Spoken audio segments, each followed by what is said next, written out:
people of Ghana, is your Nigerian Girl Pleasure, bringing you political news in our channel Akoma TV.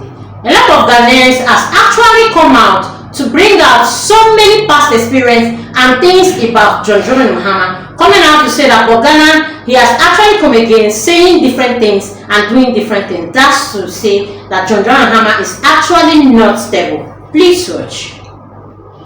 This sector has the potential to rake in additional revenues, especially now when, as a result of global circumstances, the price of these petroleum products, oil and gas, have gone upwards significantly.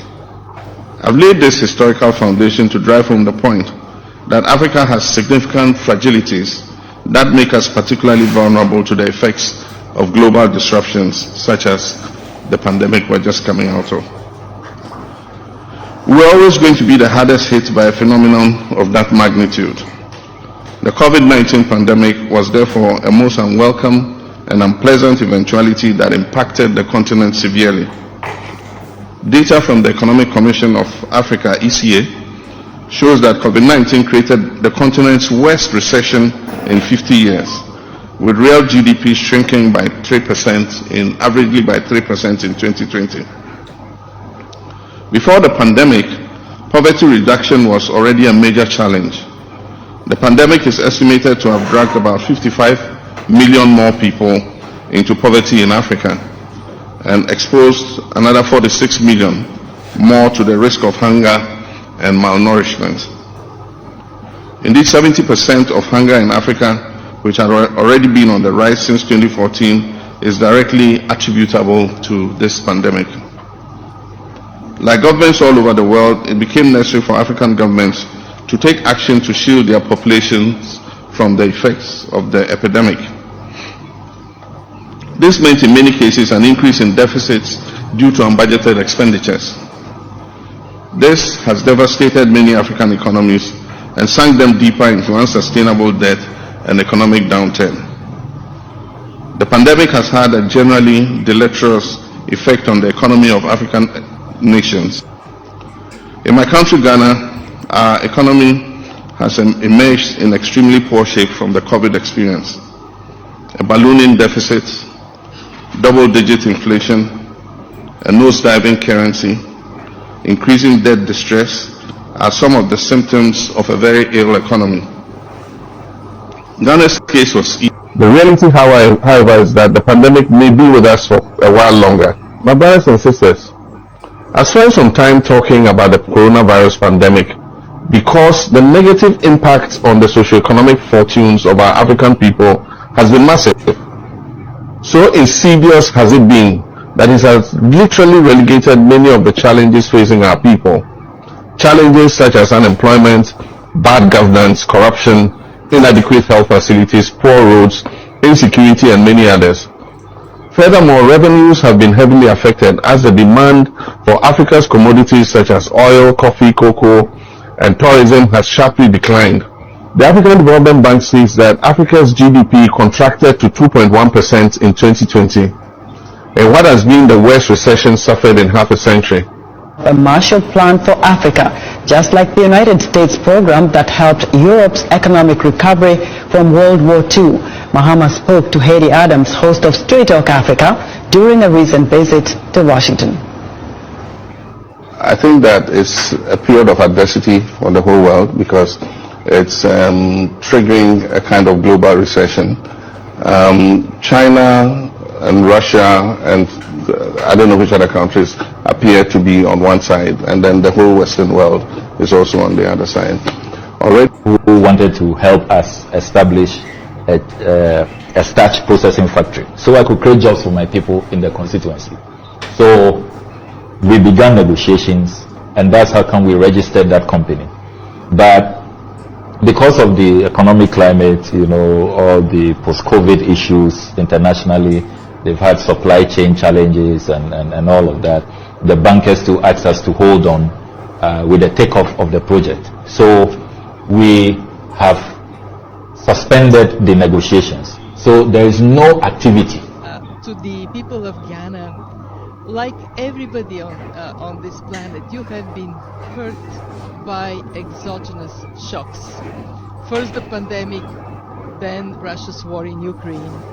And that we need to realize is not because of bad policies in the country, but because of this combination of shocks.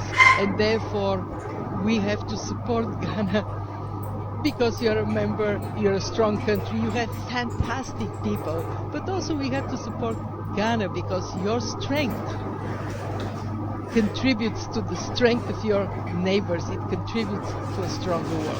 Let's remember that Ghana for a long time has done really well to tap markets to finance its growth path. It has been all innocent bystanders hit by COVID, hit by the war in Ukraine. And it has complicated domestically the ability to finance the budget. So a country that has long track record of sound macroeconomic management ought to be supported to return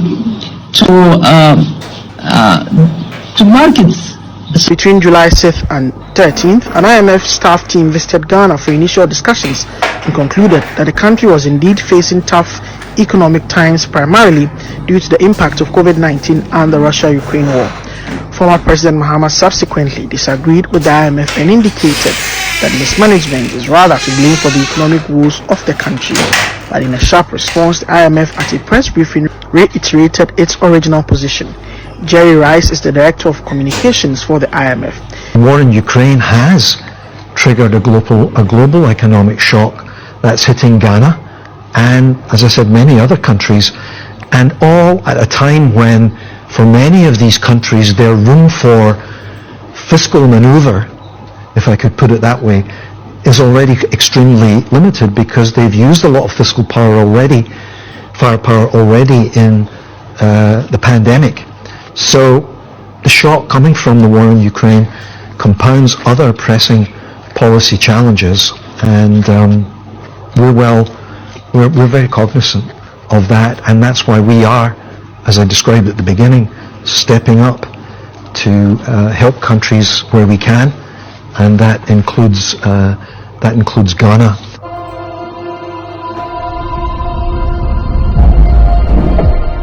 Countries and economies throughout the world are experiencing severe challenges following the COVID-19 pandemic and the more recent Russia-Ukraine war.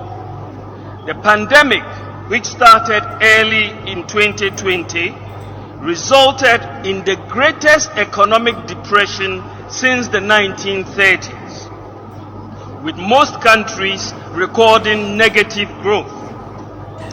Supply chain disruptions and the rising price of oil has resulted in the prices of fuel going up across the globe, with petrol prices doubling in most countries. In fact, in the world today, the highest petroleum prices can be found in countries like Hong Kong, the Netherlands, Zimbabwe, Germany, Israel, and the United Kingdom.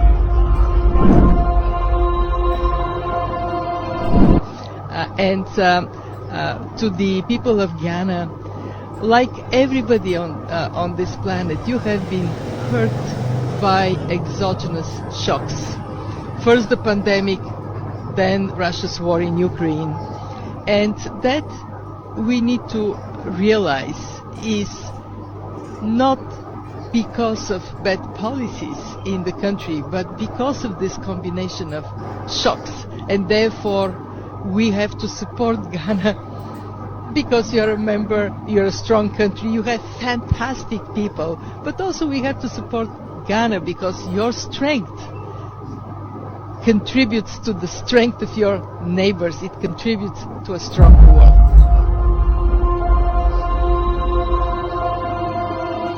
Today marks 1 year since Russia launched its brutal, full-scale invasion of Ukraine. Russia's horrifying violence has killed thousands and destroyed entire cities. Here in Ghana, Putin's war has driven up prices for fertilizer, food, and fuel. Ghana has been a real leader on the UN Security Council, standing firm in opposition to Putin's unprovoked invasion of Ukraine. We understand that you seek to save our country once again with dedication, wisdom, and a deep commitment to the well-being of all its citizens. We are grateful for your willingness to listen to the voices of our people and to pledge to get the nation out of the difficulties we have found ourselves due to, among other things, the pressure of COVID-19 pandemic and other external pressures. This country is set by my beloved mother, the late Queen, that I deliver this, the first King's speech in over 70 years. The impact of COVID and the war in Ukraine have created significant long-term challenges for the United Kingdom. With the highest peacetime tax rates, food inflation running at 11.6%, mortgage rates rising dramatically, and a £50 billion hole in the public finances, the Prime Minister knows that Britain's broke. What is it about the 12 years of Tory rule and 5 years of him as a minister that has made such a mess of Britain? Mr. Speaker, when it comes to the economy, the honourable gentleman just failed to mention the single biggest cause of the challenges that we face right now, which is absolutely the aftermath of a global pandemic which has affected supply chains across the world, and an illegal war being conducted by Putin, which is leading to high energy prices. These are the root cause of the challenges we are facing. The challenges we are facing are global in nature. It is wrong to say that they are particular to this country now, and we will, of course, do what we always do on this side of the House, deliver a strong economy for the British people. Right now, our country is facing a profound economic crisis. The aftermath of COVID still lingers. Putin's war in Ukraine has destabilized energy markets and supply chains the world over. You want to know why prices are so high? Well, there are a number of reasons having to do with Putin's war in Ukraine, disruption caused by the pandemic. And one of the factors affecting prices is this: 9 major shipping companies consolidated into 3 alliances control the vast majority of ocean shipping in the world. And each of these 9 is foreign owned. During the pandemic, these carriers increased their prices by as much as 1,000%. 1,000%. While families and businesses struggled around the world, these carriers made $190 billion in profit in 2021, 7 times higher than the year before. 7 times higher than the year before. And they raked in the profits. And the cost got passed on, as you might guess, directly to the consumers, sticking it to American families and businesses because they could. But let's be absolutely clear about why prices are high now. They're high for 2 reasons. One was COVID. The way the global economy works, a factory in Taiwan that makes computer chips shuts down due to a COVID outbreak. It causes a ripple effect to slow down auto manufacturing in Detroit, literally, not figuratively. So because of the pandemic, we had significant disruptions in the supply chain. And our supply chain is so important with so many materials that come from other places. And now, the second big reason for inflation is Vladimir Putin and gas prices. Not a joke. We've seen the price of gas go up over $1 just since he put his troops on the border of Ukraine. They went up $1.05. Big part of that reason is Putin began amassing troops along the border and then crossed. And guess what? The world took notice. The market anticipated. Prices went up. And then Putin invaded. Make no mistake, the current spike in gas prices is largely the fault of Vladimir Putin. There's nothing to do with the American Rescue Plan. And no change in the quality of it, just changing the price. And they talk about inflation. You know, we're dealing with it for a whole second. inflation is a worldwide problem right now because of a war in Iraq and the impact on oil and what Russia's doing. The war in Ukraine. And think of Iraq because that's where my son died. Because he died. But the point. Listen. Inflation is a real problem right now. And by the way, it's not just here in America, it's worldwide. It's one of the legacies of the pandemic. The laws of supply and demand got messed up and wreaked havoc on supply chains. And then you have a war in Ukraine that is not only engaging in incredible cruelty towards the people of Ukraine, but it also sent energy prices through the roof. So we're seeing gas prices go up, grocery prices, and that takes a real bite out of paychecks. It hurts. In Ghana, prices are rising faster than at any time in the past 18 years. The value of the cedi has fallen against major currencies, making imports more expensive. And government debt keeps rising. The economy has been hit by the global pandemic. Under President Nana Akufo-Addo, Ghana has had a policy of not seeking assistance from abroad, including from the International Monetary Fund. Since then, the war in Ukraine has made fuel and grain more expensive on global markets, affecting the price of everything from transport to bread. External factors, including the Russian-Ukraine crisis and successive lockdowns during the COVID-19 pandemic, have hit the economy. In 2015, Ghana had to agree to freeze salaries and to reduce oil subsidies in return for an IMF loan. A pandemic which saw a widening of the gap between the richest and the poorest of our world, between and within nations, and which was then followed by a conflict in Europe whose repercussions have spread way beyond the Ukraine and that continent and affect us all. 60% of workers today in our world have a lower real income than they had before the pandemic. 60% and rising of the poorest countries in the world are in a state of debt crisis or at real risk of it. And the latest figures from the World Food Programme suggest that as many as 309 million people are facing acute levels of food insecurity. For all, domestic food price inflation remains stubbornly high. There's no country in the world that has not experienced domestic food price inflation. The reality is, I do think we must also look at the realities of the world situation, the global financial crisis and all that. Our economy is still fragile. This year, we have revised growth figures downwards because of the developments in the international markets. You know, China's slowdown is affecting the whole international financial market. Our world has become an increasingly complex one and unpredictable. Majority of economies around the world are sailing against strong headwinds. The world economic crisis and the slowdown in the growth of the Chinese economy has affected the growth of emerging markets and has resulted in a fall in world demand for commodities. And unpredictable. Majority of economies around the world are sailing against strong headwinds. The world economic crisis and the slowdown in the growth of the Chinese economy has affected the growth of emerging markets and has resulted in a fall in world demand for commodities.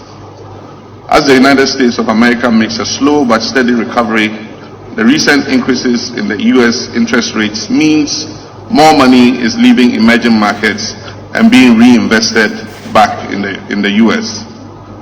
Coupled with a fall in commodity prices on the international market, this is causing an adverse economic outlook for lower middle income economies like ours. This is the global context in which our country has had to survive. A few moments later.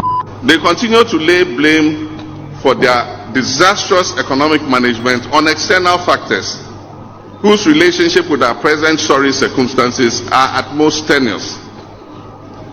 We all know that this economic collapse has been years in the making, just as we know it was entirely avoidable. The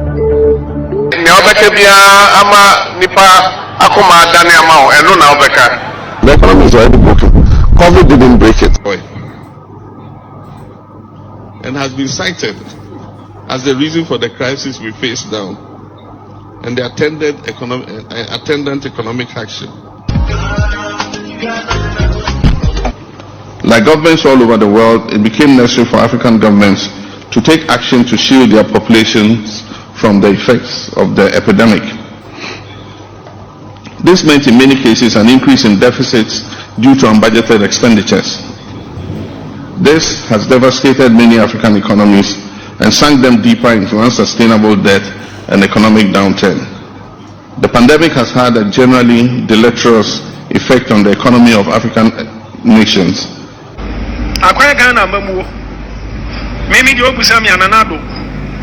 Because Mameto Kwame Nkrumah, Dr. Kwame Nkrumah Mameto, Anna Dr. Buzia, Pachobetono, Miss Mametono. But the Medimani Hunupa de Tama Menifre Divesine, Opa Presidenta, Waya Jumapa or Ghana Krumha, Opa Onya assessment. Papako for Jumapa physical assessment. Banana do waya jumapa. Nanu ya mahu edaya wasiama police for. Edaya wasiama police. Emu ambulance. Nania ebiti bribia kwani free education. Sha enkwafo Ghana ayedin. Muntiame eyewiase nyina na ayedin. Ene Uncle Fia ma sorry. Kame Uncle Fia be ka asem bi. Se ko USA companies bebre o ma close companies bebre enya Ghana nko fuel a UK no muton memfa ne say bibi pounds se no atamse be 2 as 3 e wo UK enya honko wiase ba bia yedin enunti maya nhwe ne ma yedin emfa nkase na Akufo Addo wa anya ade media oya na nya wa hobrasiem oya man pani me respect na pa ban meka ana do oya ya eye so no o se meka o pa bon se mo peso amemmo I don't mind ya kaso osu be pa ya campaign manana do dabi ba no kwasem pa ne se adwuma de yenhwe overheads ahodo yenhwe akwan ahodo momu bebrebe mutidi dama no ma wontan tukwan timunim de ekoso e wo musan krofo complain sa Ghana ayeden ba uko England ohofo so complain uko France omu complain Togo Nigeria baby ya omu complain enti adone e global na yenhwe juma works ajuma. To be blunt, I know a lot of people will not like it, but that's the situation. To be honest with you, whatever President Akufo Addo is going through with this Ghana's economy, I can say confidently that the whole world governments are going through the same because of Russian-Ukraine war, especially after the COVID. So I always say that if we are voting today in the whole world, 80% of sitting governments will lose. Will lose in the sense that the hardships all over the world, the citizens cannot bear it, and therefore is making every government unpopular. Factor in this, you personally, why do you think people don't like you? You know, I I spend a lot of time talking with Canadians right across the country. I spent time this morning with construction workers talking about the work that they were doing, building new rental units for Canadians here in Toronto. I think there is a lot of frustration with the way the world is unfolding, and that frustration is being taken out on people in positions of power. I get that. That's part of my job. But my job is to stay focused on the solutions that people are going to need, and that's what we're doing. Them alone. But if countries are fighting with one another, there's no hope of them cooperating with each other to solve such problems. To us, one global cooperation framework is particularly crucial, and that is the multilateral trading system.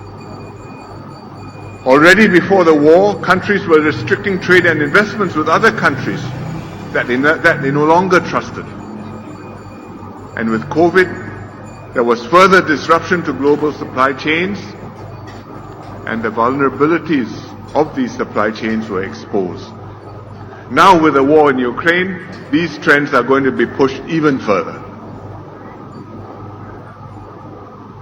But it's bad for us because Singapore's economy depends heavily on international trade and investment. And if countries no longer accept the rules of free trade, that makes it harder for us to continue to attract investments, to expand our export markets, to grow our economy, to earn our keep in the world. More immediately, Singaporeans are already feeling the impact of the war on the cost of living. This is a problem all over the world, not just in Singapore. The French have recently held presidential elections, and the cost of living was the hottest issue, hotter even than immigration. Even the US, which is a net energy exporter, is experiencing the highest inflation it's seen in 40 years. Even before Ukraine, inflation was already a problem, but the war has made it worse. Russia